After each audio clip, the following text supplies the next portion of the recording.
Saan ka pupunta? Bakit ka tumatakas? Bakit kayo tumatakas? Ano ba? Bitawan mo ako! Nasasaktan ako, Pablo! Masasaktan talaga kayo sa ginagawa nyo. Ano to, Marta? Bakit magkasama kayo? Pinag-uusapan nyo ako, no? Nagpaplano kayong tumakas. Bakit? Ano bang ginawa ko sa inyo? Ha? Anong ginawa ko? Aray! Tama na, Pablo! Tama na! Pablo, tama na! Huwag mo saktan ang kasintahan mo! Kasintahan? Sinong kasintahan? Ito? Wala na kami nito. Tinalikuran niya na ako. Wala na siyang oras sa akin. Ikaw nang bago kong kasintahan ngayon, Marikit. Hindi ako papayag. Ayoko sa'yo, hindi ako sasama sa isang katulad mo. Ganon. Magmamatigas ka rin? Ha? Magkakampihan pa kayo ng babaeng ito? Pagtutulungan niyo ako? Huwag kang lalapit. Binabalaan kita, Pablo. Huwag kang lalapit. Taon 1985, Visayas. Tahimik na binabaybay ng magkapatid na sina Marikit at Nardo ang masukal na kakahuyan patungo sa isang tagong baryo, ang bagong tirahan na pansamantala nilang uuwian. Nasa baryong yon ang maliit na bahay na iniwan ng kanilang mga magulang bago yun pumanaw. Matagal na nilang tinalikuran ang lugar na yon sa kagustuhang takasan ang hirap at maghanap ng bagong kapalaran. Pinili nila na manirahan sa Maynila. Sa mga nagdaang taon, naging maayos naman ang takbo ng kanilang buhay sa syudad. Ngunit isang araw, ang lahat ay biglang nagbago.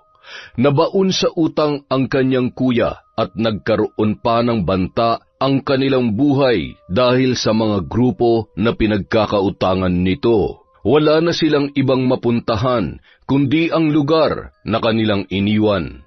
Hindi pa rin makapaniwala ang babae sa dinami-dami ng lugar na pwede nilang puntahan. Dito rin pala sila babagsak. Mabuti na lamang may kaunti pa silang ipon. Sa ngayon, sapat yun para makaraos ng ilang buwan. Ang problema nga lang kung saan sila kukuha ng kabuhayan kapag naubos na ang hawak nilang pera. Anong oras na, kuya? Malay ko, lobat ang cellphone ko eh. Pero sa tingin ko, baka malapit na mag-alas 7. Medyo may kadiliman na rin, kaya kailangan natin bilisan bago pa tayo abutin ng gabi dito sa gitna ng kakahuyan. Baka maengkanto pa tayo dito. Bakit naman kasi dito pa tayo dumaan? Di ba may isa pa namang daan na mas malapit, yung papunta sa palengke?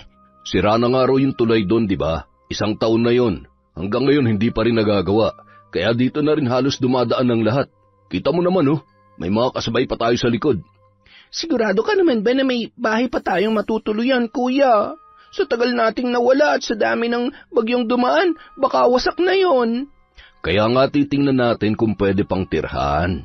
Kung hindi na, wala namang problema. May pera pa naman tayo para makaupa ng mumurahing bahay. Ang mahalaga, walang makakahanap sa atin dito. Ligtas na tayo sa mga pinagkakautangan ko. Wala na yung mga pagbabanta araw-araw. Kuya naman kasi ba't ka kasi nag-invest sa kumpanya ng scammer pala? Ayan tuloy, dito pa tayo bumagsak. Imbis na maganda-ganda na sana ang buhay natin sa Maynila. Ay! Wala naman may gustong mangyari yun. At hindi lang ako na biktima. Marami kami. May mga nagwala at nag-iyakan pa nga habang kinakalampag yung pinto ng opisina eh. Paano na ngayon yung utang mo dun sa grupo ni na Fidel? Kaya nga nandito tayo, di ba? Para hindi na nila tayo mahanap. Dahil nga na-scam tayo, wala akong may pambabayad ngayon. Hindi ko naman akalain na scammer pala yun. Sa umpisa kasi may nakuha pa tayo. Tsaka ang bait nilang kausap. Napakinabangan pa natin 20,000 na yun.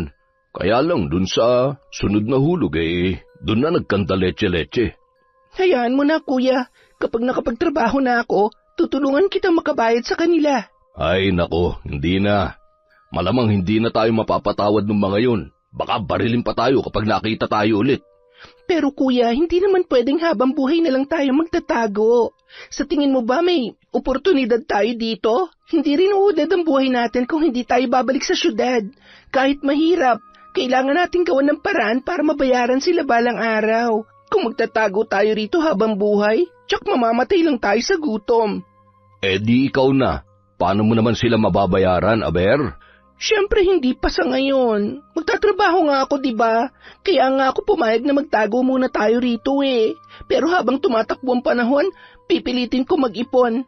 Naniniwala ako mawawala rin ang galit nila kapag humarap tayo at may dala tayong pambayad. Pero lang din naman ang habol nila kaya sila gumagawa ng illegal, di ba? Ay, bala ka. Kuya naman eh. Imbis na suportahan mo ako, ganyan ka pa sumagot. Dapat nga ikaw ang nagsasabi nito dahil ikaw nangutang at tumakas. Nadamay lang naman ako sa iyo ah. Oy, sige na, oo na. Susuportahan na kita. Kapag nakahanap ako ng trabaho, tutulungan na rin kita mag-ipon. Pero ngayon pa lang, sinasabi ko na, hindi ganong kadaling ipunin ng 50,000 piso. Malaking halaga yun. Kaya yan, basta tiwala at tulungan lang. Yan naman lagi ang bilin ni nanay at tatay, di ba? Kahit anong problema, magagawa ng paraan basta magkakasama. Walang iwanan. Tayong dalawa na lang ang magkasama, kuya. Wala na tayong iba matatakbuhan kamag-anak. Oo na, sige na. Kukonsensyahin mo pa ako eh. Hindi kita kinukonsensya. Pinapalakas ko nga ang loob mo eh. Alam kong sa loob-loob mo, nasasaktan ka rin sa nangyari. Kaya bilang kapatid mo, tutulungan kita makabangon, kuya. Kahit gaano pa katagal, magbabayad at magbabayad tayo. Oy, sige na. Ang dami mong sinasabi. Salamat ah. Ang swerte ko talaga sa'yo. Meron akong mabuting kapatid na maaasahan. Naku, kuya, basta kapag naayos na tong problema natin, magbago ka na, ha? Huwag ka nang susugal sa mga investment na yan. Mas okay na mabagal ang unlad, kesa naman sa mabilis na ginhawa, pero may kasunod na kapahamakan. Oo na nga sabi. Tama na, baka madapa pa tayo niyan.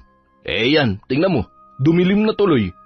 Pagkatapos nilang mag-usap, nagpatuloy sa paglalakad ang dalawa.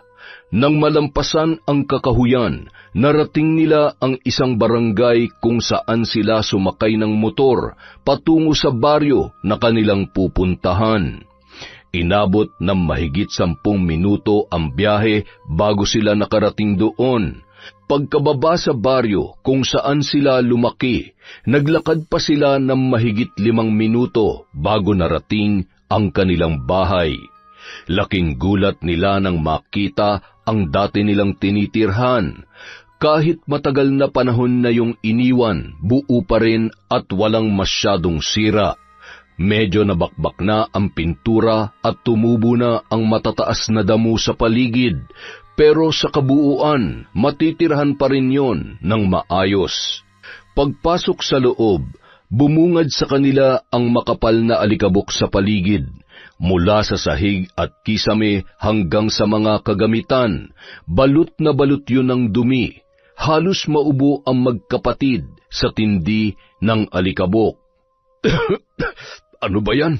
Ayos nga tong bahay pero mukhang mapapasabak naman tayo sa matinding paglilinis. Kaso gabi na eh, nakakatamad na maglinis. Imbis na makakapagpahinga na tayo sa haba ng biyahe, paglilinisin pa talaga tayo ng bahay na to. Pahinga lang tayo sandali, kahit 30 minutes lang. Pahangin na rin tayo sa labas, kuya.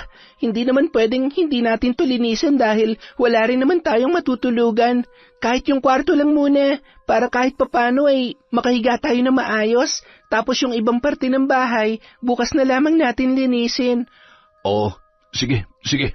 Ilagay mo na lang rito muna yung mga gamit natin, tapos lumabas muna tayo. Ay, ang init eh. Buti pa sa labas kahit papano humahangin naman. Kinabukasan, habang nagwawalis si Marikit sa labas at inaayos naman ni Nardo ang basurahan, 3 lalaki ang lumapit sa kanila. Bago ba kayo rito? Ha? Hindi. Katunayang taga rito talaga kami. Pero ngayon lang ulit kami bumalik dito. Ganun ba? Pablo nga pala. Ikinagagalak ko kayong makilala. Salamat. Ako nga pala si Nardo. Ako naman si Marikit. Magkapatid kami. Eto nga pala mga kaibigan ko, sina Melvin at Alwino. Magandang umaga sa inyo. Magandang umaga. Akala namin, abandonado na yung bahay na yan eh. Buti, hindi pa nasisira. Ang tagal ding hindi natirhan yan. Kaya nga akala rin namin wala na kaming uuwian dito. Lalo na't ang daming bagyong dumaan. Buti na lang at matibay talaga tong bahay namin. Oo nga, Kayo, taga saan kayo? Yan lang yung bahay namin. Magkapit-bahay lang pala tayo. Ganun ba? Magkakasama ba kayo sa isang bahay? Hindi. Pamilya ko ang kasama ko dyan. Bale, may lakad lang kami nitong mga barkada ko kaya magkakasama kami ngayon. Pupunta kami sa bayan. Ganun ba? Mamaya pupunta rin kami doon. Sige, mauna na kami. Sige, mag-iingat kayo ha. Ay, kuya, ang dami na palang bagong mukha rito, no? Karamihan ng mga nakatira ngayon, hindi na pamilyar sa akin. Nasaan na kaya yung mga dati nating kapitbahay? Nagtataka ka pa ba? Di ba nga sina Aling Marina nakatira dyan dati sa bahay nung Pablo na yun ay matagal nang umalis? Nagpaalam sila noon pa, sa ibang bansa na raw titira. Kinuha na sila ng kamag-anak nila sa abroad. Tapos sina Aling Mona naman, nasa Zamboanga na raw nakatira ngayon. Basta karamihan sa mga kakilala natin dito nagsialisan na. At yung iba, balita ko na ilipat na sa ibang bayan mula nung magpatayo ng mga pabahay ro ng gobyerno. Kaya nga pansin mo, ang gaganda na ng mga karatig bayan natin. Itong baryo na lang natin ang parang napag-iwanan. Oo nga napansin ko rin yan kuya. Parang kumonti na talaga ang mga tao rito. Dati kahit saan ka tumingin, ang daming tao, halos siksikan. Sobrang ingay pa, pero ngayon, napakatahimik na. Bukod sa konti na lang ang makikita mo, halos nalagas na rin pati mga bahay. Dati halos dikit-dikit pa diba? Ngayon magkakalayo na. Ang dami na talagang nagbago rito, kuya. Ang sabihin mo, lalo lang naging boring. Mukhang kailangan na talaga natin makahanap ng trabaho para makapag-ipon tayo at makaalis din dito. Kasi kung matatagalan pa tayo sa ganitong kalagayan, wala na talaga mangyayari sa atin. Dito na tayo tatanda. Kaya nga magseryoso ka na, tulungan mo ako makaipon para mabayaran na natin yung mga utang mo. Nang sa ganon, hindi na natin kailangan magtago. Ano ka ba? Baka may makarinig sa'yo. Hinaan mo lang yung boses mo. Ano naman, halos wala ng tao rito. Tingnan mo, para ng sementeryo sa katahimikan. Pagkarating ng magkapatid sa maliit na palengke sa kanilang baryo, nagulat sila dahil kaunti lang din ang mga pwestong nagtitinda. Dati-rati, malawak yon at siksikan, pero ngayon napakaluwag na ng paligid at pahirapan na rin makabili dahil kulang-kulang na ang mga paninda. Maraming kulang sa mga gulay, karne, sangkap at iba pang kagamitan. Dahil dito, marami rin sa mga residente nila ang napipilitan na lang maglakbay sa bayan para lang makapamalengke ng maayos. Ang dami na talagang nagbago sa kanilang lugar at ngayon pa lang parang nagsisisi na sila sa kanilang pagbabalik.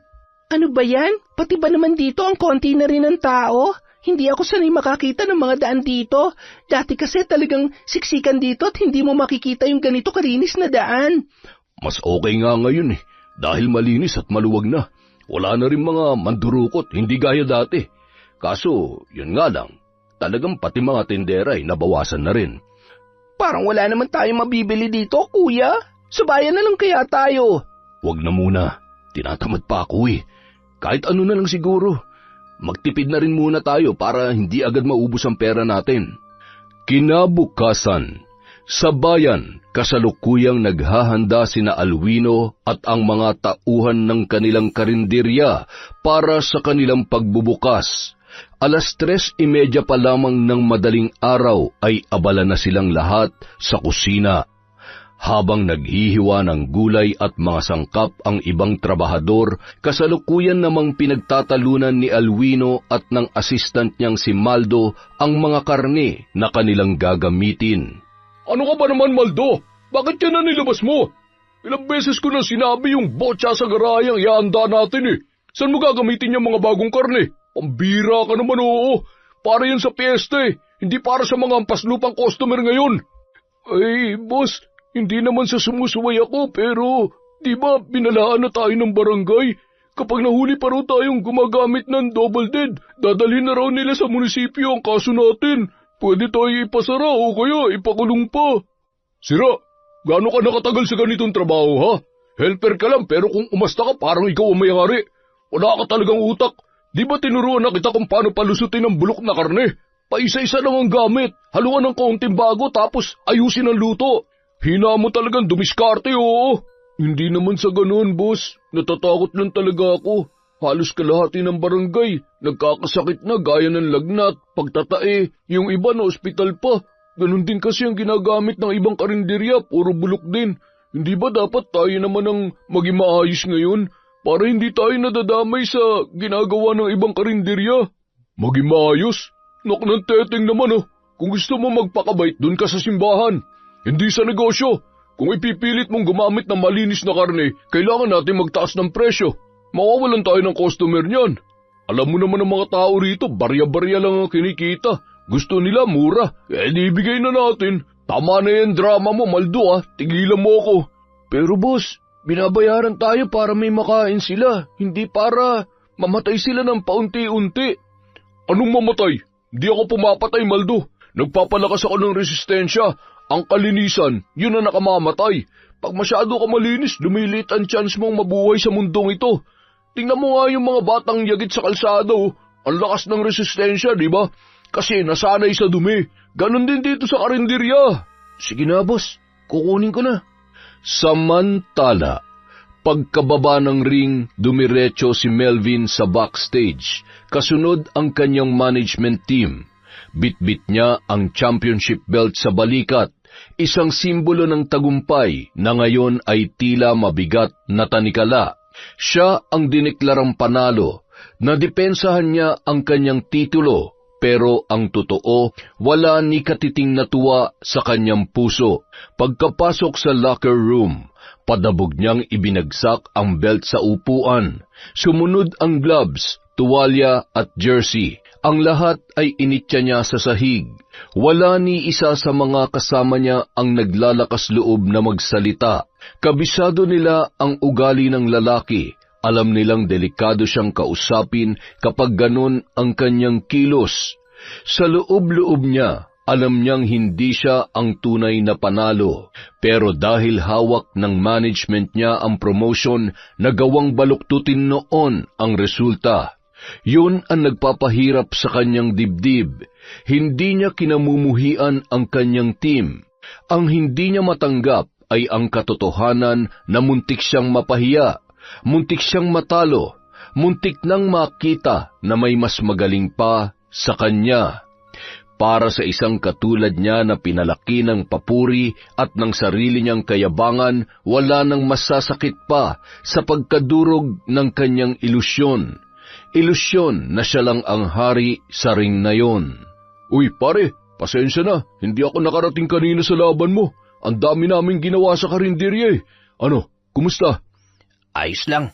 Panalo pa rin naman ako pero sa totoo lang, tsamba lang yung pagkapanalo ko Oh, anong ibig mong sabihin? Alam mo na yun. Dahil ba si Kaiser yung kalaban mo? Narinig ko nga malakas daw talaga yun Yun na nga Buti na lang talaga magaling kumausap yung manager ko. Naipanalo pa rin ako sa puntos.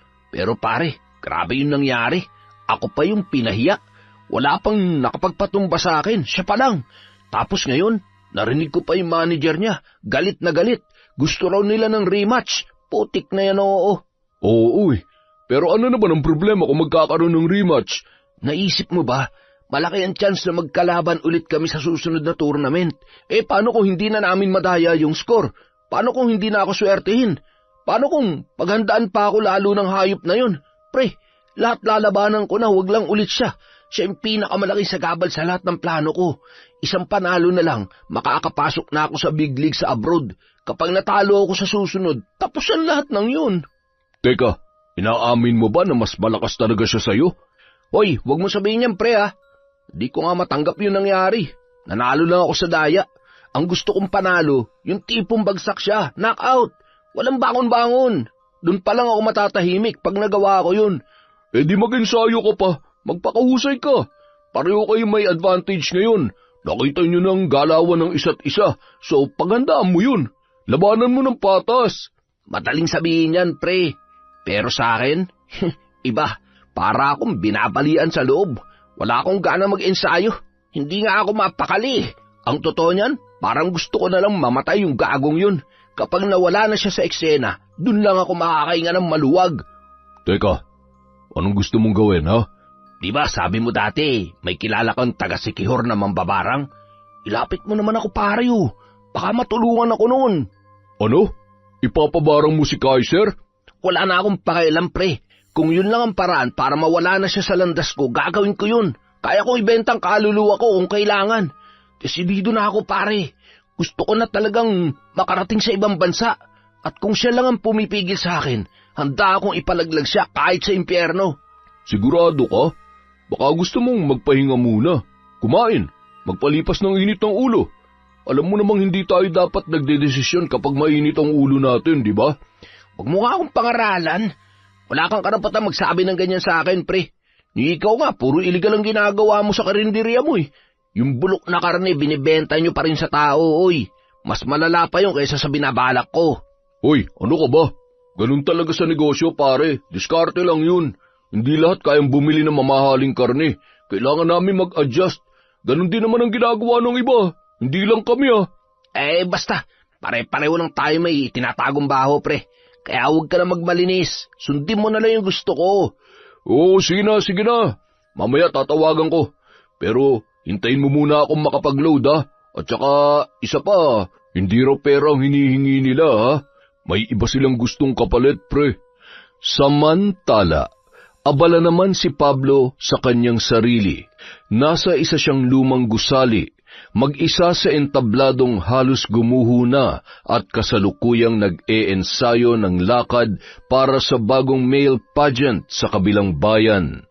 Matagal na siyang sanay sa mga paligsahang ganito, mga fashion show para sa kalalakihan. Doon niya unang natuklasan ang kanyang talento, ang rumampa, at doon din siya unang pinapurihan. Bukod sa gwapong muka at matipunong katawan, mahilig siyang magsuot ng mamahaling damit at tuwing rarampa siya sa entablado, tila likas ang kumpiyansa sa bawat kilos at pagtitig niya. Kaya naman, sa lahat ng kanyang sinalihang kompetisyon, hindi pa siya natatalo kahit kailan. Ilang sandali pa, biglang tumigil ang musika sa kanyang speaker. Lumapit si Marta, may dalang tubig at pawisan ang muka. Babe, hapon na pala. Pwede bang umuwi muna ako? Napahinto ang lalaki. Dahan-dahan siyang lumapit kay Marta, hindi para yakapin, kundi para kausapin ng diretsyo. Ang tagal mo nawala. Ilang araw kang hindi nagparamdam. Pinagbigyan na kita, tapos ngayon lang tayo magkikita, alis ka na agad. Babe, biglang nagkasakit si Mama. Walang magbabantay sa kanya. May trabaho yung mga kapatid ko. Ako lang ang pwede. Sumaglit lang ako rito para makita ka. Sa Sabado, babawi ako. Buong araw tayo mamamasyal kahit saan mo gusto. Hindi ko gusto sa Sabado. Ngayon, palagi ka na lang may dahilan. Palagi ka na lang nawawala. Siguro may iba ka na, Hindi mo na ako mahal? Wala akong ibang mahal kundi ikaw lang, babe. Pero mahal ko rin ang pamilya ko. Si Mama madalas sumusumpong ang sakit niya, lalo na tuwing tag-init. Ano ba masama kung sasamahan ko lang muna siya ngayon? Hindi ko alam kung nanay mo ba talagang dahilan o ginagamit mo lang siya para iwasan ako. Maming ka na. Di mo na ako mahal, di ba? Grabe ka. Parang hindi mo ako kilala. Mahal kita, Pablo. Pero hindi ibig sabihin nun, babaliwalain ko na ang pamilya ko. Hindi natin dapat pinagtatalunan to. Paano pag kinasal na tayo? Nanay mo pa rin ang unahin mo? Kung ganyan din lang, bumalik ka na lang sa pinanggalingan mo. Pablo, sobra ka na. Hindi lahat ng oras ko para sa'yo. Hindi ako tautuhan. Hindi ako alipin. At kung ngayon palang ganyan ka na mag-isip, paano pa kapag nakasal na tayo? Hoy, obligasyon ng babae na sumunod at magsilbi sa lalaking pakakasalan niya. Dati pa ganun na yon. Kaya huwag mong sabihin may karapatan kang tumanggi. Ako ang kikilos, ako magtatrabaho, ako magpapakain sa pamilya natin. Pero ikaw, obligado kang ibigay sa akin ng lahat. Ang oras mo, ang katawan mo, ang pagkatao mo. Pablo, hindi ko alam kung anong klaseng pagmamahal yan, pero hindi yan normal. Ang dami ko na naitulong sa inyo. Hoy, ako nagpapagamot sa nanay mo, di ba? Ako nagbibigay ng bigas, ng gamot, ng pagkain. Tapos ngayon hindi mo maibigay ang simpleng bagay na gusto ko? Konting pagmamahal lang, konting oras. konting pananatili sa tabi ko. Wala nang nagawa pa si Marta kundi ang mapaiyak. Katulad ng dati, sanay na si Pablo sa mga luha nito. Sa totoo lang, gusto niyang makita ang pag-iyak noon dahil doon niya nararamdaman na kontrolado niya ang babae. Samantala, paggising ni Marikit, agad siyang nagligpit ng higaan at lumabas ng kwarto. Naabutan niya ang kanyang kuya Nardo na nag-iihaw ng isda sa labas ng bahay. Nilapitan niya yun. Doon din niya nakita ang 3 nilang kapitbahay na sina Pablo, Melvin at Alwino. O Marikit, gising ka na pala. Tinanghali ka yata. Napuyat ako, kuya. Sinumpong na naman ako ng insomnia kagabi. Magandang umaga, Marikit. Magandang umaga rin. Teka, ano to, kuya? Hiniram ko sa kanila. Wala kasi tayong pang-ihaw eh. Di ba, paborito mo to? Oo nga. Salamat, kuya. Ang tagal ko na rin hindi nakakakain ng inihaw na bangus eh. Malalaki tong binili ko. Kaya naman niyaya ko na rin silang kumain. Ganun ba? Nako, maganda yan. Para mas ganahan tayo sa pagkain, kuya.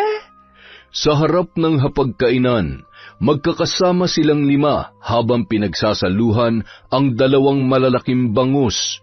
Sa labas na rin sila kumain at naglatag na lang ng mahabang lamesa.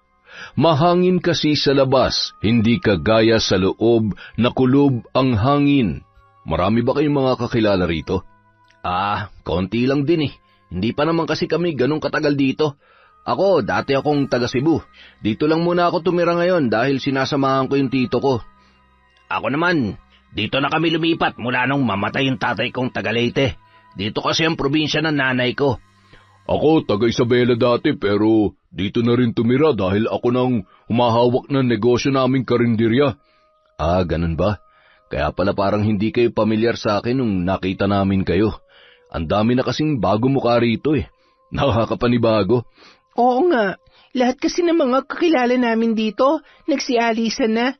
Sa katunayan, dyan sa bahay na tinitira nyo, Pablo, dyan nakatira dati yung isa naming kapitbahay. Kaso, matagal na rin silang wala dito. Ganun ba? Kung sa bagay, nakakalungkot nga naman yun. Pero, di ba sabi nyo, sa Maynila kayo na malagi? Bakit bumalik pa kayo rito? Mas magandang buhay sa Maynila. May personal lang kaming bagay na aayusin dito. Pero, babalik din naman kami doon. Oo nga. Saka, pinag-iisipan din kasi namin ni Kuya kung ibebenta ba namin ng lupa. Sayang din kasi, pamana pa sa amin to ng mga magulang namin. Kaso, ang dami nang sira sa loob ng bahay. Kaya, balak ni Kuya na ipag-iba na yung bahay at ibenta na lamang ang lupa. Sa bagay, maganda rin naman yun. Para mapakinabangan nyo rin. Kasi, sa totoo lang, hindi na rin ganun kagandang tumira dito eh. Ang tahimik na tsaka mahina rin halos lahat ng kabuhayan. Pagkatapos nilang magsalo-salo, saglit na umalis si Nardo. Nagpasama ito kina Kevin at Alwino sa bayan para sa isang gamit na bibilhin. Naiwan si Pablo at sinamahan si Marikit, kaya naman napahaba ang kanilang kwentuhan. Ano palang ikinabubuhay nyo rito, Pablo? Ako sa ngayon, lumalaban ako sa mga male pageant at mga modeling. Sa kabilang bayan may pa-contest sila ron kaya tuwing hapon nagpa-practice ako. Ganun ba? Wow naman! Kung sa bagay, ang gwapo mo rin naman kasi. Sa totoo lang pwede ka maging artista. Salamat ha, yan din ang sinasabi nila sa akin. Kaya eto, pinaninindigan ko na. Kaya sumasali ako sa modeling. Anong malay mo, may makadiscover sa akin. Ayos yan. Yun pala mga barkada mo. Ano naman ang hanap buhay nila? Si Melvin, boksingero yan. Mahilig yan lumaban. Tsaka meron niyang promotion sa kabilang bayan. Champion nga ngayon yan eh. Ganun ba? Wow naman pala. Mukhang mataas din ang pangarap niya. Aba, syempre. Pangarap nga niya na makalaban sa ibang bansa eh. Kaya nga ginagalingan niya rito para madiscover din siya ng malalaking promotion. Si Alwino, anong ginagawa niya? Siya ba yung merong negosyo? Oo. Si Alwino, siya naman ang chef namin. Magaling magluto yan. May sarili silang karinderya sa bayan. Medyo malaki-laki rin yun. Kapag may oras ka, ipapasyal ka namin doon para matikman mo rin yung mga luto niya. Ha? Oo naman. Sige, isama niyo kami. Sasabihin ko rin si Kuya. Grabe, no? Ang tataas ng pangarap niyo. Ikaw gusto mag-artista, si Melvin, boksingero naman, si Elwino, chef. Buti pa kayo, hindi na kayo malayo sa pag-abot sa mga pangarap niyo. Bakit, ikaw? Ano bang pangarap mo? Ako, sa ngayon, isasantabi ko muna. Ang balak ko muna ngayon, magtrabaho at makaipon ng malaking halaga. Kailangan kasi namin ng pera ngayon eh. May konting ipon kami rito pero hindi pa sapat. Meron kasi kaming kailangan paglaanan. Ah, ganun ba? Bakit? Hindi mo ba pwedeng abutin ang pangarap mo habang nagtatrabaho? Gaya ng ginagawa namin. Hindi eh. Medyo makakaabala kasi ang trabaho dun sa gusto ko talagang gawin. Kaya kapag naayos ko ng problema ko, dun ko na lang iisipin ang pangarap ko para sa sarili ko. Grabe naman yan. Pero okay lang yun. Nasa iyo pa rin naman ang desisyon. Kung ano sa tingin mong mas makabubuti para sa'yo. Kinagabihan, tulog na ang lahat ng mga residente sa baryo. Sina Pablo, Melvin at Alwino naman, gising na gising pa rin habang umiinom sa loob ng kanilang bahay. Uy pre, bakit hindi ka sumama kanina? Anong ginawa niyo ni Marikit, ha? Wala. Tamang kwentuhan lang kami. We, tamang kwentuhan ng putya. Siguro may ginawa kayo, no? Sira ka pala eh. May ginawa agad. Ngayon pa nga lang kami nagkausap. Pero, kumusta naman ang pag-uusap nyo, pare? Pansin ko parang trip mo yung kapatid na yun ni Nardo, Nagkumustahan lang kami. Mga personal na bagay. Naku, yan tayo eh. Personal na bagay pala, Ano, aminin mo na. Trip mo yung Marikit na yun, Sira ulo. Ang ayos-ayos ng usapan namin kanina tapos trip-trip na agad. Pagka-uwi kasi namin kanina, nakita ko yung tawanan nyo ni Marikit eh. Para bang sobrang close nyo na kahit ngayon pa lang kayo nagkakilala. Di ba ganun ka rin dati kay Marta? Aminin mo na kasi, kapag pinatawa mong isang babae, ibig sabihin gusto mo siya. ano naman ngayon kung may gusto ko kay Marikit, ha? Nak naman, sinasabi ko na nga ba eh. Hindi talaga kami nagkamali ng pagkakakilala sa'yo, pare. Naku, pare, patay tayo dyan. Paano na si Marta? Pakialam ko dun, lagi namang walang oras sa akin yun eh. Wala nang ibang laman ang bibig niya kundi puro yung nanay niya. Ngayon, dumating na yung panahon na ako naman ang mawawala ng oras sa kanya. Kasalanan niya naman to eh. Binigyan niya ako ng dahilan para mawala ng gana. Sus, anong ibig mo sabihin? Iiwan mo na si Marta? Ano pa nga ba?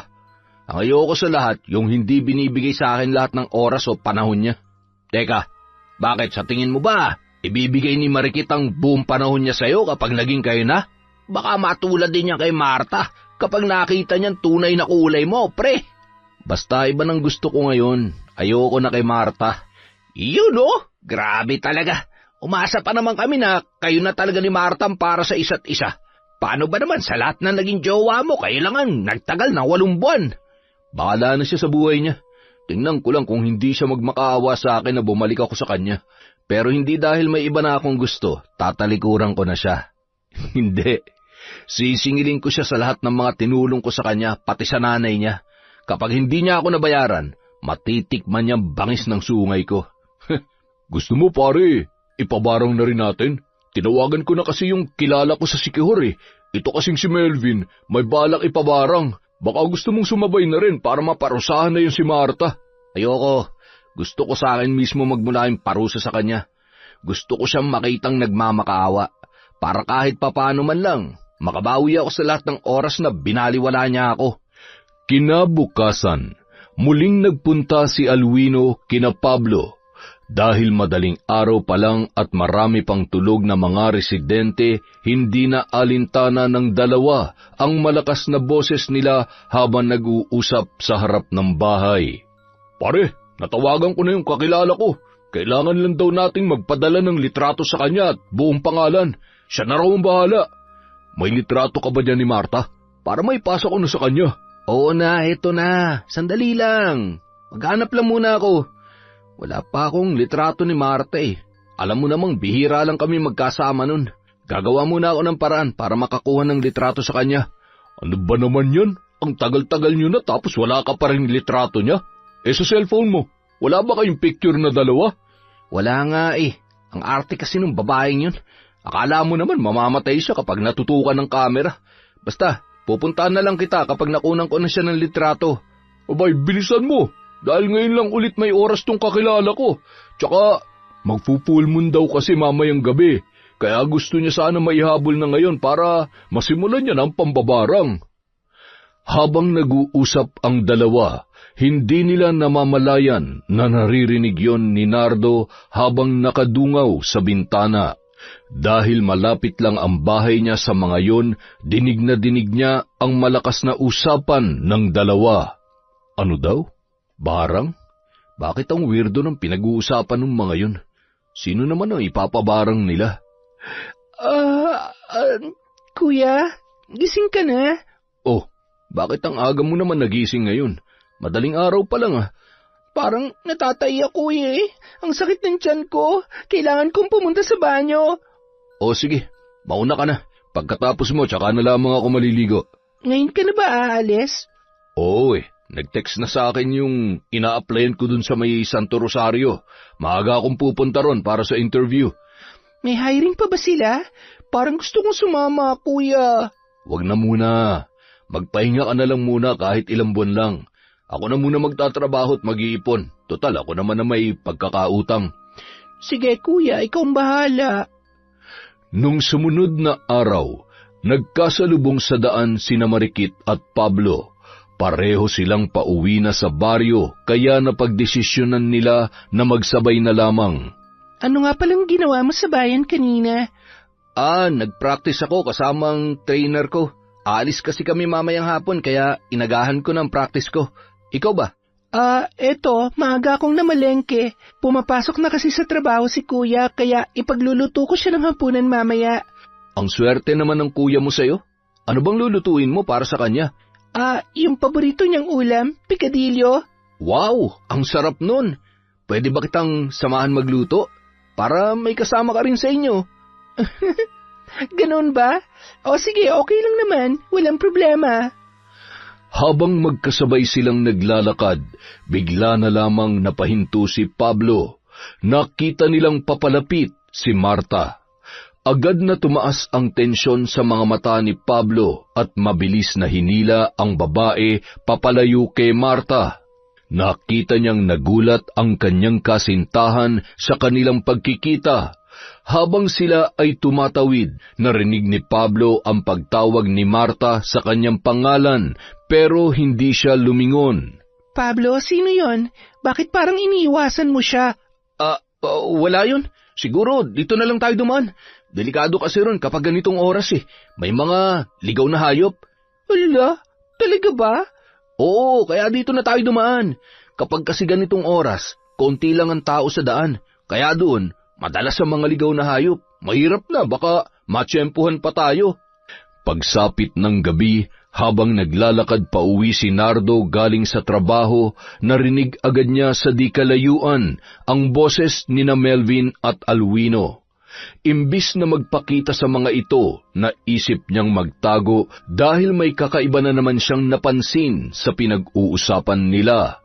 Pre, nasimulan na nung kakilala ko yung ritual. Ano na kayong balita dun sa kalaban mo, ha? Ababalay ko. Bukas ko pa malalaman yun pagpunta ko sa gym. Makikibalita ako. Teka, anong ritual palang pinagawa mo sa kanya? Siyempre, gaya nung sinabi mo. Bulukin at putulin yung mga kamay niya para hindi na makalaban. Hehe, ayos yan. Bukas malalaman ko rin kung ano nangyari doon. Kakalat din ang balita doon, sigurado. Kaso, malaki yung hinihinging bayad, pre. Magkano raw? Baka kaya ko pang gawa ng paraan. Hindi ko pa naman nagagastos yung napanalunan ko sa huling labang ko eh. Hindi perang hinihingi nila, pare, kundi tao. Ano? Tao? Anong ibig mong sabihin tao? Kailangan daw nila ng tao na alay para sa gaganaping pagdiriwang sa kanilang bayan. Yun na rin daw ang sisingilin nila ngayon sa lahat ng mga kukuha ng serbisyo nila. Taong hinihingi nilang pambayad, pre. Putya naman oh, saan naman tayo kukuha ng tao na ipambabayad sa kanila? Mga baliw ba sila? Wala tayong magagawa, yun ang hinihingi nila, pre. Kapag hindi tayo nakapagbigay ng tao, pati ikaw, babarangin din nila. Dahil ikaw nagpabarang, sige ka. Teka lang, bakit naman ganun? Saan nga tayo makakakuha ng tao? Tsaka, hindi biro yan ha? At paano natin ipapadala sa kanila? Hindi raw natin kailangang ipadala, pre. May sinend silang ritual dito sa akin. Kailangan daw nating gawin yun sa taong iaalay natin sa kanila. Pagkatapos, hintay na lang daw nating mangyari ang himala. Ano? Putya naman oh. Tawagan mo nga yung kakilala mo at parang gusto ko makausap. Ay, teka, sandali lang. Ay, teka. Parang may naisip na ako, pre. Ano yun? Di ba, nabanggit ni Pablo na may gusto raw siya kay Marikit? Doon sa kapatid ni Nardo. Kung tutuungan si Marikit na ang gusto niya ngayon, baka pwedeng si Marta na lang ang ialay natin. Tutal, wala na rin namang silbi yun kay Pablo dahil may bago na siyang natitipuhan ngayon. Pakiusapan na lang natin si Pablo para tulungan tayong makuha si Marta. Ano sa tingin mo, pre? Aba, pare, parang maganda yung naisip mo. Nasaan ba si Pablo? Ewan ko. Tawagan mo nga para magawan na natin kaagad ng paraan. Nang makalayo na ang dalawa, doon palang lumabas si Nardo sa kanyang pinagtataguan. Gulat na gulat siya sa mga narinig. Hindi niya alam kung ano talaga ang kanilang pinag-uusapan, pero batid niyang hindi maganda ang kanilang binabalak. Kung hindi siya nagkakamali ng pagkakaintindi, may ipinababarang ang mga ito, at ngayon kinakailangan nilang magbigay ng alay na tao bilang kabayaran. At ang lalong gumulat sa kanya ay nang banggitin pa ng mga ito ang pangalan ng kanyang kapatid, pati na ang nobya ni Pablo na balak na nitong iwanan para kay Marikit. Hindi pwede to May tinatago palang kalokohan ng mga ito. Kailangan masabihan ko agad si Marikit bago pa siya tuluyang madamay sa kademonyohan ng tatlong yun.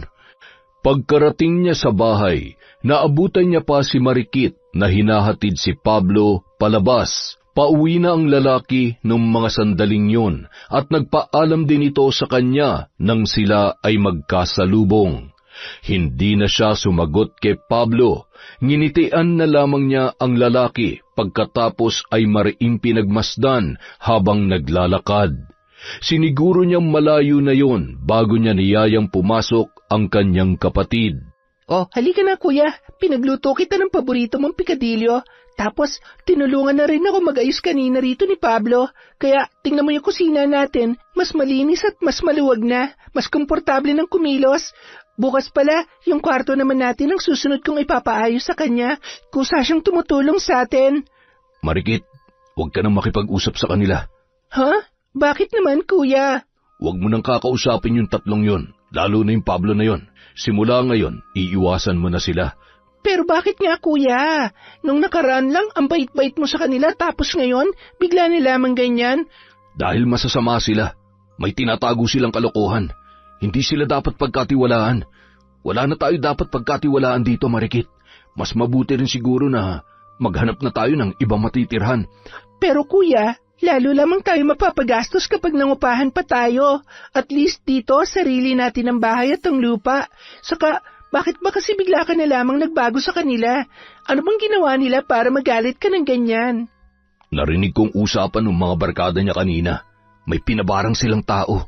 Tapos ngayon, balak nila mag-alay ng tao bilang bayad dun sa serbisyo ng mambabarang. At alam mo ba kung anong plano nila? Balak daw nilang ihalay yung jowa ni Pablo ngayon dahil ikaw na ang gusto niya. Ha? Ano? Sinong... Hindi mo ba ako naiintindihan? Hihiwalayan na ni Pablo yung girlfriend niya para lang sa'yo. Dahil ikaw na raw ang gusto niya ngayon. Tapos yung jowa niyang yun ang balak nilang ihalay bilang bayad. Sino ba namang matinong lalaki mag-iisip ng ganun? Gagamitin ka pa nilang pampalit dun sa babaeng iaalay nila. Hindi ako papayag na madamay ka sa kalokohan nila. Kailangan na nating umalis dito sa lalong madaling panahon. Pero kuya... Wala nang pero-pero. Makinig ka sa akin, Marikit. Mali ang pagkakakilala natin sa kanila. Bukas habang wala ako rito, magsara ka ng pinto at mga bintana. Wala kang ibang papapasukin. Huwag kang magbubukas hanggat hindi ako dumarating. Hindi na nakasagot pa ang dalaga. Pati siya ay nabigla at naguluhan sa mga ibinunyag ng kapatid. Kinabukasan, habang namamalengke sa bayan, may isang babae na lumapit kay Marikit. Namukaan niya agad yon, Kung hindi siya nagkakamali, yun din ang babaeng nakasalubong nila nung pauwi sila ni Pablo. Sino kayo, miss? Ikaw ba yung kasama ni Pablo kahapon? Opo. Bakit po? Nandito ako para bigyan ka ng babala. Kung ano man ang pinapakitang kabutihan sa iyo ni Pablo, huwag mo siyang pakikinggan. Huwag kang maniniwala sa kanya. Teka, ano bang nalalaman niyo sa kanya? Ako ang kanyang kasintahan, pero matagal niya na akong inaabuso at sinasaktan. May nasagap akong balita na parang ikaw na raw ang bago niyang natitipuhan ngayon. Kaya hinanap talaga kita para mabigyan ka ng babala. Huwag mo nang hintayin na matulad ka sa akin. Mabait at masarap lang siyang kausap sa una, pero kapag nagtagal na kayo, doon na niya ipapakita ang tunay niyang kulay. Mapang-abuso siya at kaya kanyang saktan ng pisikal. Lumayo ka na sa kanya habang maaga pa. Teka, ikaw yung kasintahan ni Pablo? Ang totoo kasi niyan, may sinabi rin yung kuya ko sa akin kahapon. May narinig daw siya tungkol sa kanilang tatlo na nabanggit rin niya sa akin na may gusto nga raw si Pablo sa akin. Tapos may balak din daw silang masama sa'yo. Ano? Anong binabalak nila sa akin? Hindi ko alam pero parang tungkol yata yun sa alay. Naghahanap sila ng alay pambayad dun sa mambabarang na kinausap nila at ikaw yata naisip nilang ipambayad.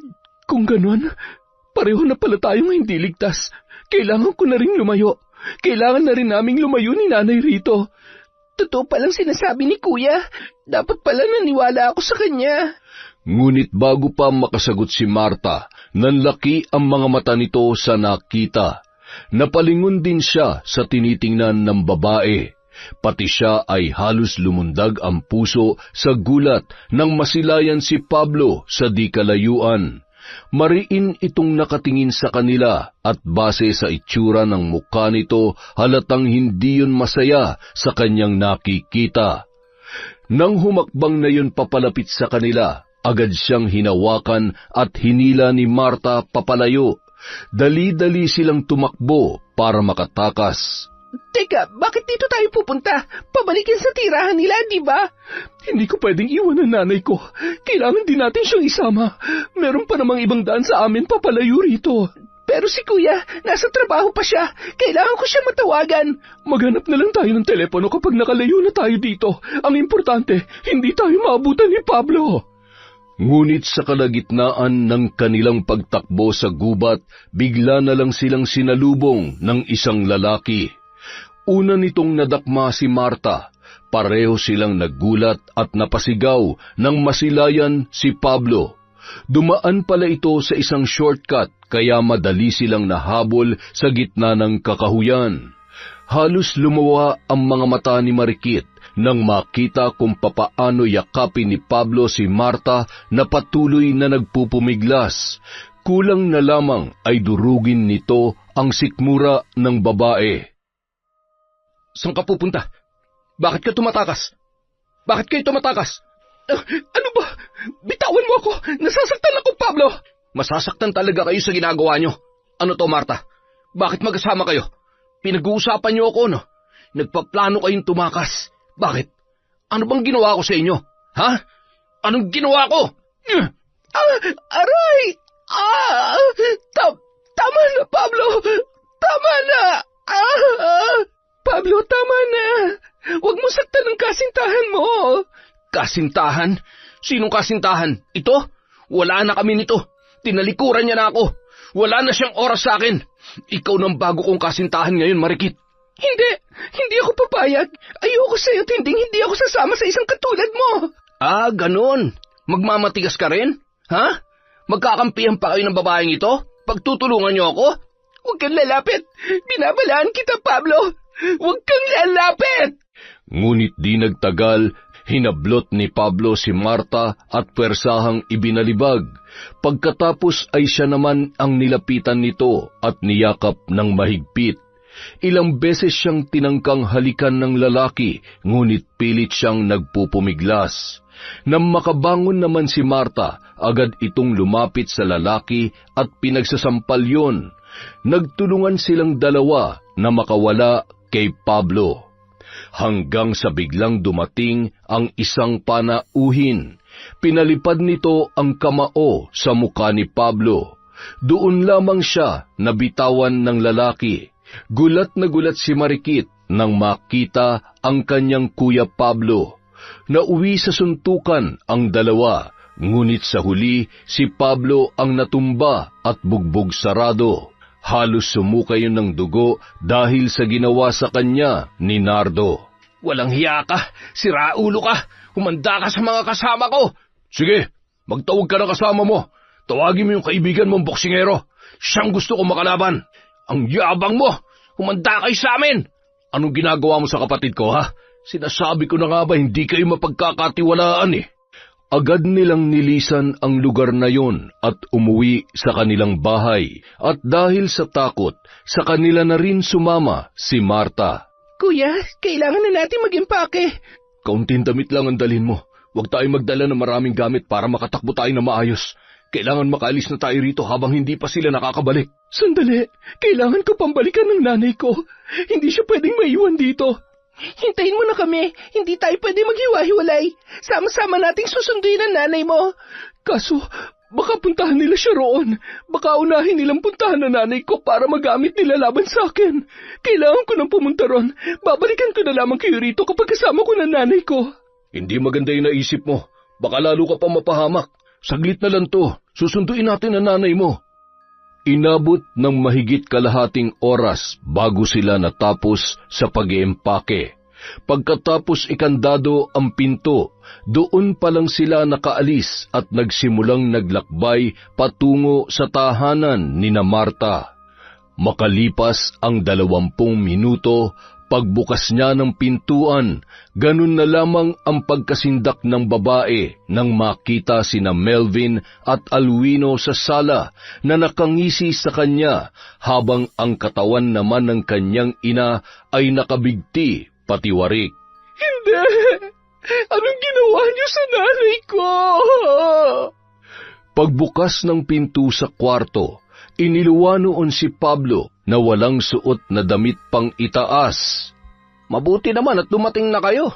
Ang tagal nyo Kanina pa kami naghihintay dito. Hindi namin alam kung sinong uunahin naming puntahan kanina. Mabuti na lang. Tama lang ang naging desisyon ko na dito unang pumunta sa bahay nyo, Marta. Hayop ka, Pablo. Hayop ka. Pakawalan mo ang nanay ko. Walang makakawala rito. Sama-sama kayong mamamatay rito. Maliban na lang kay Marikit. Siyempre, dahil siya lang ang matitira ditong buhay kasama ko. Hindi ako sasama sa'yo. Mas pipiliin ko pa mamatay kaysa makasama ang isang bulok na taong katulad mo. Ah, ganon. Humanda ka sa akin mamaya. Ayoko sa lahat yung ginagalit ako eh. Ganyan ba talaga sila kasama? Matagal na silang ganyan. Medyo kumalma lang sila nung maging kami, pero nung hindi ko na pinagbibigyan si Pablo, bumabalik na naman sila sa dati. Hindi ko na kaya magtiis sa ganito. Ayoko na. Hindi nagtagal, nagkaroon ng malaking kaguluhan sa loob ng bahay. Sinubukang iligtas ni na Marikit ang ina ni Marta, subalit pareho silang nakatikim ng matinding suntok mula sa kamao ni na Melvin at Alwino. Sumunod namang umatake si Nardo. Binugbog niya si Pablo hanggang sa maghina ito at mapuno ng pasa ang muka. Pagkatapos ay inihagis niya ang lalaki papalabas. Ilang saglit pa, sina Melvin at Alwino naman ang sunod na kinalaban ni Nardo. Buong tapang na nakipagsuntukan ang lalaki sa dalawa. Kahit boksingero ang isa ay nagawa pa rin niyang madaig ang mga yon. Ngunit habang kinakalag na niya ang tali ng ina ni Marta, biglang may matulis na bagay na bumaon sa kanyang likod. Hindi lang isa, hindi rin dalawa, kundi 5 magkakasunod na pana. Paglingon nila sa labas, nasilayan nila si Pablo na mayroong hawak na armas. Lingid sa kanilang kaalaman, pinaghandaan ng 3 ang paghaharap na yon. Sindak na nagsisigaw si Marikit nang makita kung paano unti-unting bumagsak ang kanyang kuya, habang naghihingalo sa 5 pana na dumapo sa kanyang katawan. Kuya! Hindi! Habang nagtatangi sa sinapit ng kapatid, agad namang dinakma ni na Melvin at Alwino si Marta. Sinuntok nila yun sa sikmura hanggang sa mawalan ng malay. Pagkatapos ay magkasama nila yung inilabas at dinala sa kung saan. Sunod namang pumasok si Pablo sa loob at nilapitan si Marikit. Sinubukang magpumiglas ng dalaga pero wala na siyang nagawa nang undayan siya ng suntok sa sikmura ng lalaki. Habang nanghihina, hinablot ni Pablo ang isang bala ng pana sa katawan ni Nardo.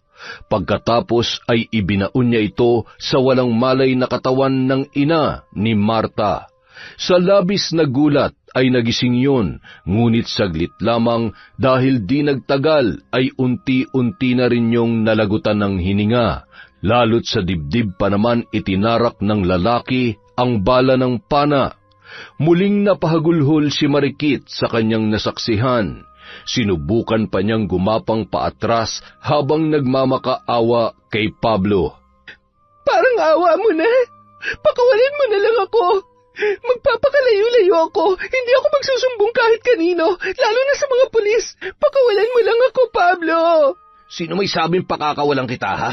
Kaya nga itinira kitang buhay dahil ikaw ang gusto kong makasama. Tama na, Pablo! Tama na! Sa ilalim ng takip silim at sa gitna ng madilim na paligid, hindi na napigilan ni Marikit ang mga sumunod na nangyari. Isang kaganapan na mas matindi pa sa bangungot ang gumapang sa buo niyang katawan, kasabay ng karahasang ipinataw sa kanya ni Pablo. Pinunit nito ang kanyang damit at pinagapang ang makasalanan nitong dila sa kanyang balat at inangkin ang buo niyang katawan. Wala na siyang nagawa kundi ang sumigaw, humagulhol at magmakaawa. Pagkatapos noon, hindi na namalayan ng dalaga ang oras dahil tuluyan na siyang nawalan ng malay sa tindi ng mga pangyayari. Pagsapit ng umaga, bumalik sina Melvin at Alwino sa bahay ni na Marta. Nung mga oras na yon, pareho ng patay ang ina nito at ang kuya ni Marikit na si Nardo. Si Marta naman, nasa isang tabi pa rin at walang malay. Habang si Marikit, itinapon na lamang ng dalawa sa dagat. Pare, akala ko ba'y si Marikit nang ipapalit mo kay Marta? Bakit ipinaligpit mo pa rin siya sa amin? Ay, medyo napasobra ako sa emosyon kanina eh. Sa sobrang galit ko sa pagkakampihan nila, hindi na ako nakapag-isip na mabuti. Dahil sa ginawa kong panggagahasa sa kanya, pati sa pagkakapatay ko sa kuya niya, siguradong hindi na niya ako matatanggap. Wala nang pag-asang maging kami. Kaya mabuti pa talagang mawala na siya. Ang mahalaga, kahit papano, natikman ko pa rin siya, di ba? Isang bagay na hindi ko nagawa kay Marta noon dahil sobrang arte ng buwisit na babaeng yon. Kung ganon, sa amin na lang ba si Marta? Hindi mo ba siya babawiin sa amin, pre? Oh, kayo nang bahala dyan. Wala na rin naman akong pakialam sa kanya. Kung ganon, mabuti pa siguro simulan na natin ang ritual, Alwino. Di ba sabi mo may itinuro sa iyo yung kakilala mo kung paano natin ito may aalay sa kanya? Kahit hindi natin dalhin yung katawan niya? Oo, saglit lang. Hanapin ko muna. Nakasave yun sa outbox ko eh.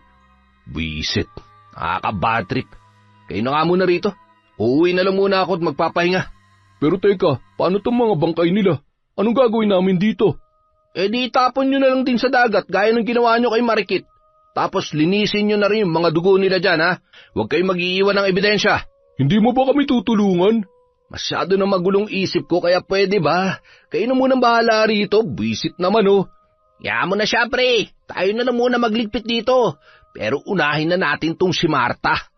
Pagkaalis ni Pablo, sinimulan na agad ng dalawa ang ritual para maipasa sa kanilang kakilala ang espiritu ng babae na siyang hinihinging pambayad ng mambabarang na nagbigay ng serbisyo sa kanila.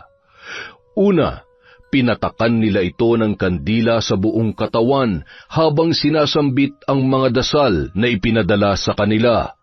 Pangalawa, inilabas nila ito at itinapat sa sinag ng bilog na buwan.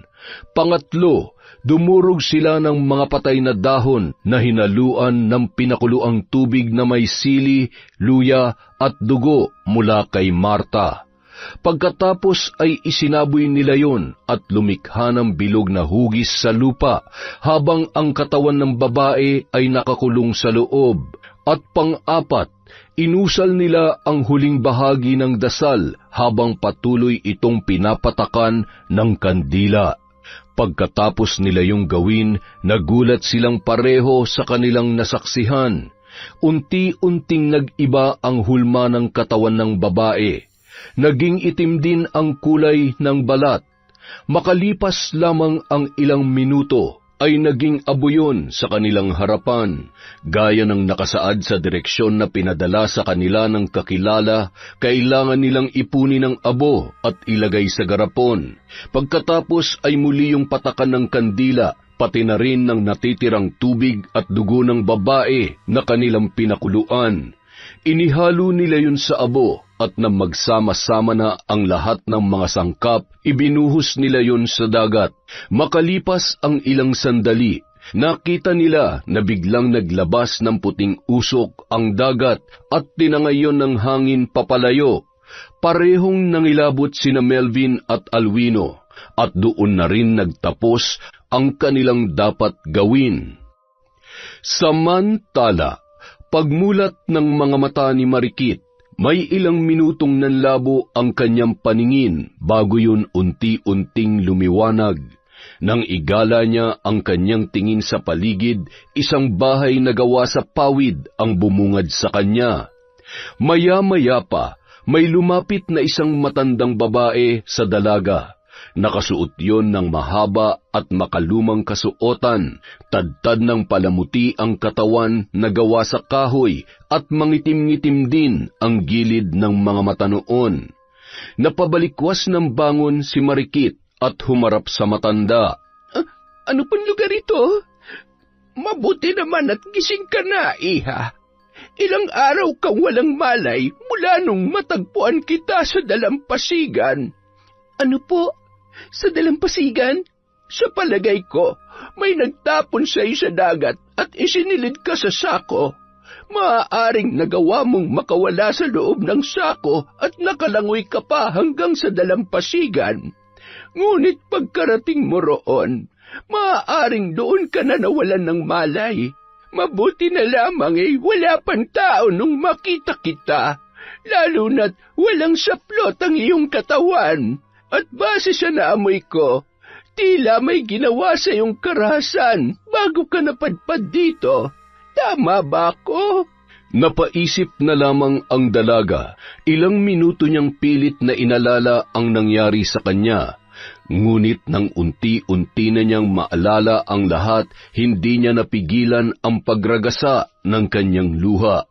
Sa tindi ng kanyang emosyon, napasandal na lamang siya sa harap ng matanda habang siya ay ginagawaran noon ng banayad na yakap. Hindi ko po matanggap ang nangyari. Napakasama ng ginawa nila sa akin. Hindi mo na kailangang ikwento ang lahat, iha. Nung una pa lamang kitang makita ay alam ko na. Nabasa ko ang iyong malagim na nakaraan. Paano po ang kuya ko? Wala na nga kami magulang, tapos mawawala rin siya sa akin. Walang kaluluwang gumawa nito sa amin. Mas masahol pa sila sa demonyo. Hindi na natin maibabalik ang buhay ng kapatid mo. Ngunit pwede ka pang bumawi sa mga taong gumawa nito sa'yo. Ha? Ano pong ibig niyong sabihin? Papayag ka ba na mapunta na lamang sa wala ang lahat na nangyari sa'yo? Pati sa iyong kapatid. Papayag ka ba na habang nagdurusa ka rito, ang mga gumawa nito sa inyo ay patuloy na makapagsasaya sa mundo? Sa bisa ng aking kapangyarihan, pwede ka pang makabangon muli at maaari mo pang mabigyan ng hustisya ang nangyari sa inyo ng kapatid mo. Kahit ano pa po yan, tulungan niyo po ako maipaghiganti si kuya, pati ang ginawa nila sa akin. Kahit makapatay pa ako, wala akong pakialam. Total, sira na rin naman ang buhay ko. Sira na ang pagkatao at pagkababae ko. Lahat ay sinira nila sa akin. Kaya gagawin ko rin ang lahat para masira sila. Madali lamang yan, Iha. Kailangan ko lang ang iyong kooperasyon at magagawa mong makabangon muli. Magpahinga ka lamang muna. Kapag handa ka na, magsisimula na tayo. Nang mga sumunod na araw, naging abala sina Marikit at ang matanda sa pagninilay-nilay at meditasyon. Nang mabawi niya na ang kanyang lakas at kumpiyansa, sunod naman nilang isinagawa ang pag-aaral sa mga dasal na nakasulat sa itim na libro ng matanda.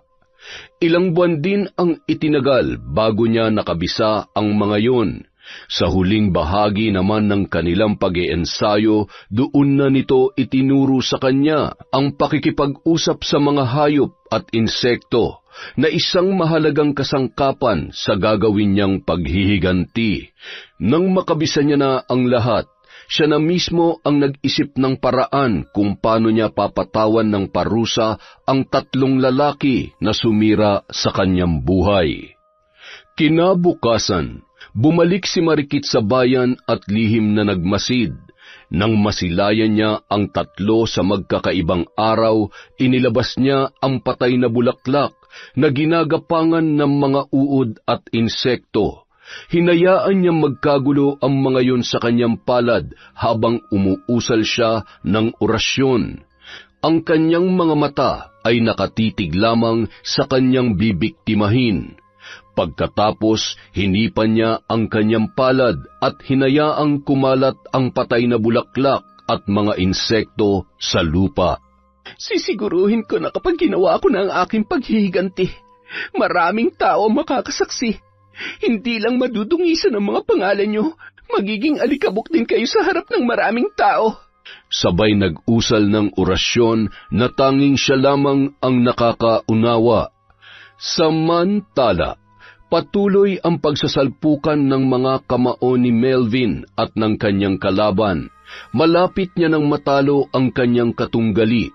Kaya lamang kung kailan matatapos na ang laban, bigla siyang nakaramdam ng kakaiba sa kanyang katawan. Nanlambot ang lalaki at kasabay noon ay nanikip ang kanyang dibdib. Dahil dito, nabawasan na ang lakas ng kanyang pag-atake hanggang sa unti-unti na ring nakahabol sa kanya ang kalaban. Hindi nagtagal, siya na ang nabubugbog ng kanyang katunggali. Nais man niyang dumipensa ay hindi niya na magawa dahil pati ang kamao niya ay tila nanlalambot na rin na parang kandila. Nagsimula ng manamlay si Melvin sa harap ng ring, pati ang kanyang mga tagahanga ay nagtataka na rin. Sa hindi inaasahang pagkakataon, tumama sa kaliwang mukha niya ang kamao ng kalaban. Laking gulat ng lahat nang biglang tumalsik ang kaliwa niyang mata. At sa pagtalsik noon, bumuhos sa sahig ang napakaraming uod at insekto. Nagsigawan ang mga tao at napatayo sa kani-kanilang upuan. Ang iba ay napatakbo na lamang, dala ng takot sa kanilang nasaksihan. Kinabukasan, nakarating ang balita kay Alwino at agad niyang tinawagan ang kanyang kakilala sa Sikihor. "Pare, ano nangyari? Akala ko ba nagawa namin ng tama yung pag-aalay? Bakit namatay yung kaibigan ko habang lumalaban? Tsaka ang sabi, para daw siya nabarang. Nabaliktad yata yung ginawa natin." Hindi pwede mabaliktad yon, pare. Bayad na kayo sa amin. Wala na kaming kinalaman sa nangyari sa kasama mo. Baka ibang gumawa niyan. Anong iba?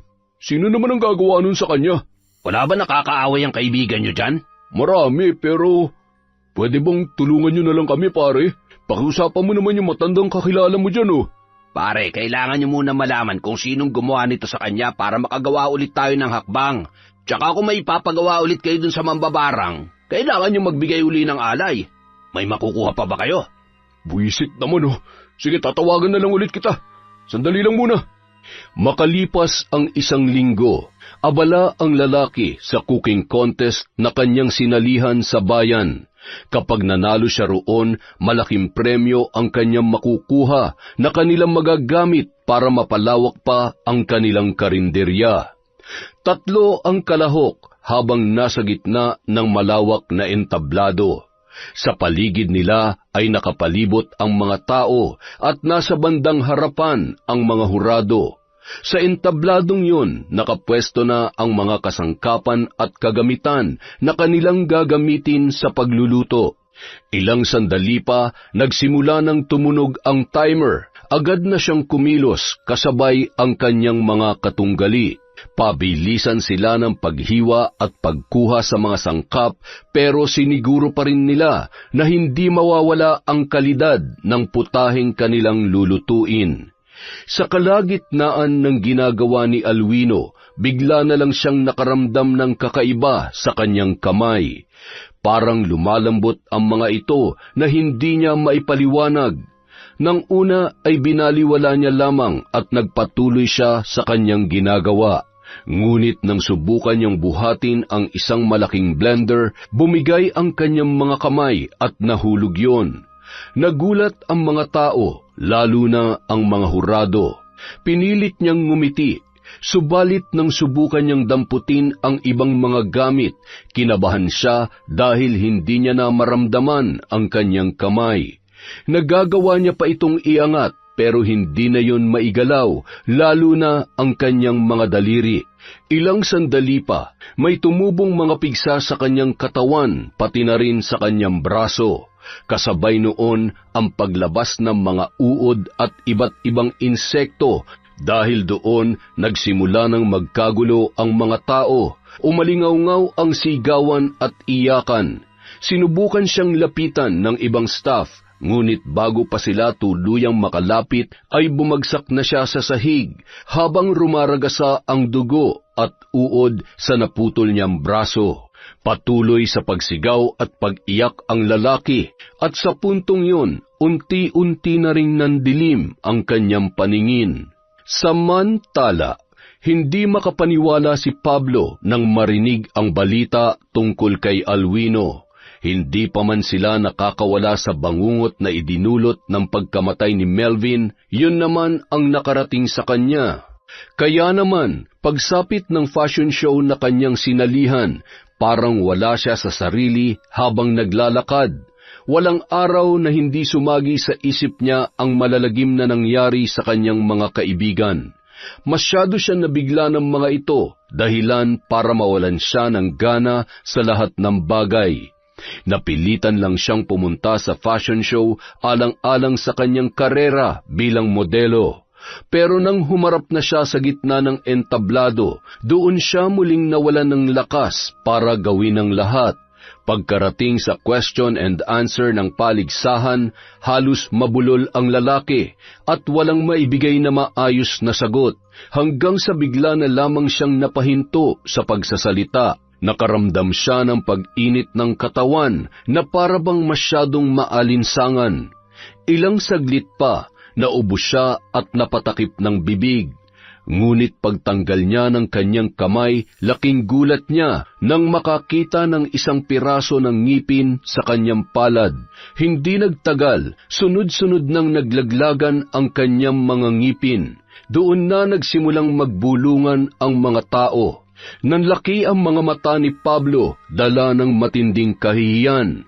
Ilang saglit pa, bigla na lamang nanikip ang kanyang dibdib.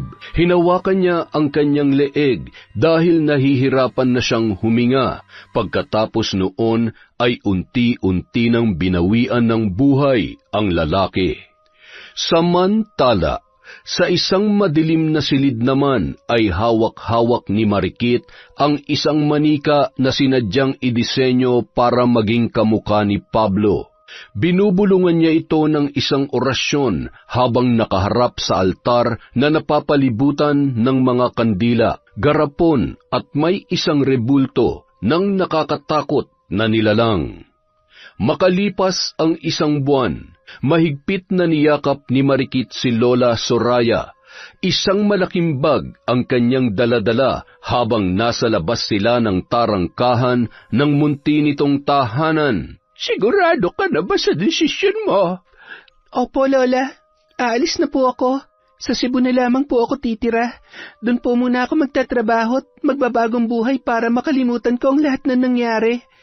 Hindi na kita pipigilan. Kung saan ka magiging masaya at mapapabuti ay susuportahan kita. Maraming salamat po, Lola, sa halos 1 taon na pagkupkup at pag-aalaga niyo sa akin. Salamat din sa mga karunungan na inyong ibinahagi. Umasa po kayo na hindi ko aabusuhin ang paggamit doon. Sana balang araw ay magkita pa rin tayo. Hindi ko nga lamang sigurado kung buhay pa ako sa iyong pagbabalik. Huwag po kayo mag-alala. Hindi po itong huli nating pagkikita. Sisiguruhin ko po yan. Salamat din, dahil kahit papano ay naranasan kong magkaroon ng apo kahit sa panandali ang panahon lamang. Hindi mo alam kung gaano mo ako napasaya, Iha. Masaya rin po ako dahil nakilala ko kayo at dahil sa inyo, nabigyan ko ng hustisya ang pagkamatay ng kuya ko, pati po ang nangyari sa akin.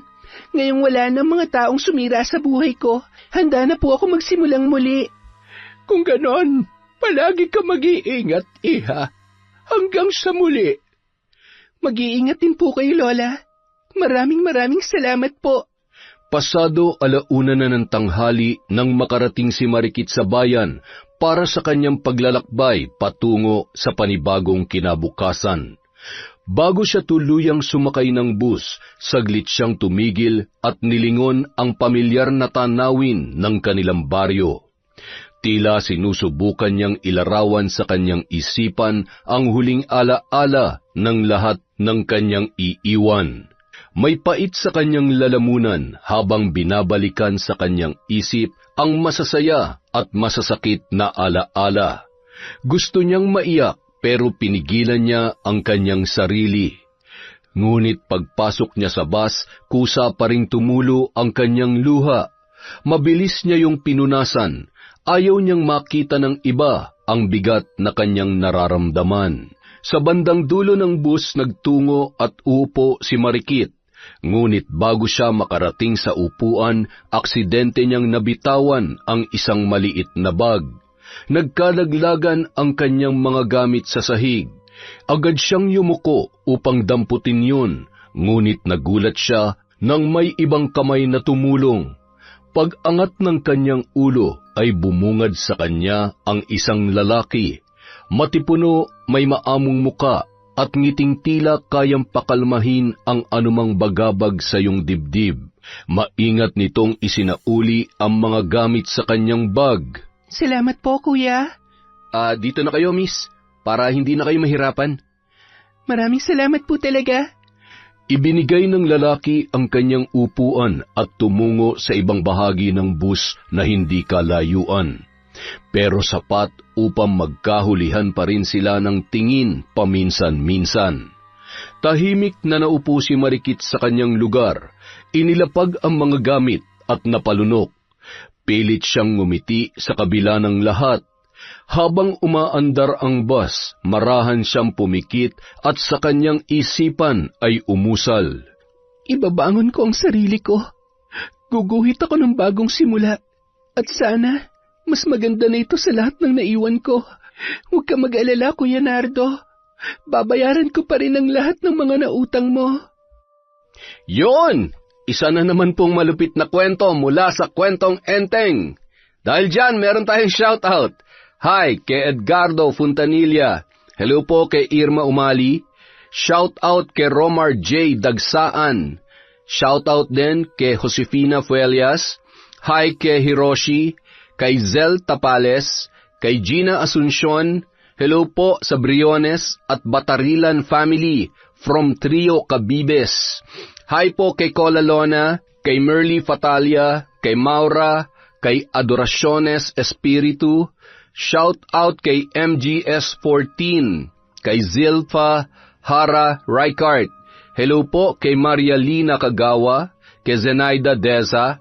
Shout out din po kay Hondra Delin, hi kay Hani Austria, kay Estela De Silva, kay Missy Trota, kay Michelle Cedron, hi din po kay Richel Nishio, kay Kimpoy Feliciano, hi kay Janea Halata, kay Eliza Desierto, shout out kay Lydia Lopez, kay Myra Ranario, kay Yak Queen, hello po kay Corazon Clemente, kay Tita Jinky Perez, hi kay Mardy Suzuki, kay J.S. Garcia, Hi po kay Idol Ashtin Olviga. Hello kay Janet Cantiga, kay Salva Ruetas. Hi sa trabaho family of Bunawan, Davao City from Boss John TV. Hello po kay Faye Piguero. Hi po kay Basanta Mila, kay Red Gaspar. Shout out kay Miss Gemini, kay Judy Deniña, kay Michelle, kay Sheena Enriquez. Hi kay Emmanuel Christian Zorilla, sa Carson family from Nanette Carson. Hi kay Faye Yuson, kay Belen Malbas. Hi kay Naloa from Oman. Sa Ugsod family po of Libona Bukidnon from October 25, 20. Shout out po kay Charlene Gumansing. Hi kay Mea Espiritu, kay Rosalina Bogayong, kay Ann Cherry Santos. Shout out din po kay Susana Llobrera, kay Mitsuru at Raquel Hasegawa from Osaka, Japan. Hi kay Robert Crimen. Hello kay Jack Jack. Sa Dumaplin family from Raquel Zalameda. Shout out kay Rose Marilyn Diwa. Sa RGW Garment from Basta Mage ako. Hi po kay Lynette Reparado, kay Mary Anyao, kay Mami from Doha, Qatar. Hello po kay Lori V, kay Febe Ranyada, Edna Lintupas, kay Christia Genia, kay Josephine Espino, kay Noylin Sumandal. Hi po kay Roslyn Jimenez, kay Arnel Claridad. Hello din po kay Renante Alejo, kay Nestor Bauyon, sa Luzada family, Hahas family at sa buong pamilya ni Menjen Lozada. Hi po kay Monica Nieves, kay Sangho, kay Crishea De Leon, sa Makiling, Morada, Dizon, Valdez, Puhawan, Rayoso at Kakalda family. Hello din po kay Maria Benitez, kay Rizen Ryle, kay Cherry Mukbang SMR. Shout out kay Shauma TV, kay Maribel Suarez. Hello po kay Mary Grace Ramos, kay Janet Cisneros, kay Ami Viray, kay Annalyn Morales. Hello po kay Gladys Arboleda, kay Ana Liza Puazo. Hello po kay Kiarza, kay Ligaya del Rosario, kay Rosemary Casonete, kay Joanna Mendoza, Nea Machas. Hi kay Dins Rodriguez. Hello po kay Pamela Allen, kay Edna Cabria, kay Cel Ordonez, kay Eliza Felias. Hi din po kay Elizabeth Maramot, kay June Molly Cruz, kay Merlin Oxon. Hi kay Emma Ruth Manyakap. Sa Team Manok, Boss Boyet Escarda, kay Madam Rose Comawas, kay Janine, kay Jimmy, kay Joven, kay Leonard, Mike, Iron, Monding, Jerry, Weng, Mindy, Jera, KJ, Angie, Vincent, Yael, Tantan, Arnold, AJ, from Mama Mall ng Angeles City, Pampanga. Hello po kay Rosette Ersando, kay Wanda Villarino, kay Lourdes Matsumoto, at syempre kay Liza T. Yamashita. Maraming salamat po sa walang sawang pagsuporta sa Kwentong Enteng.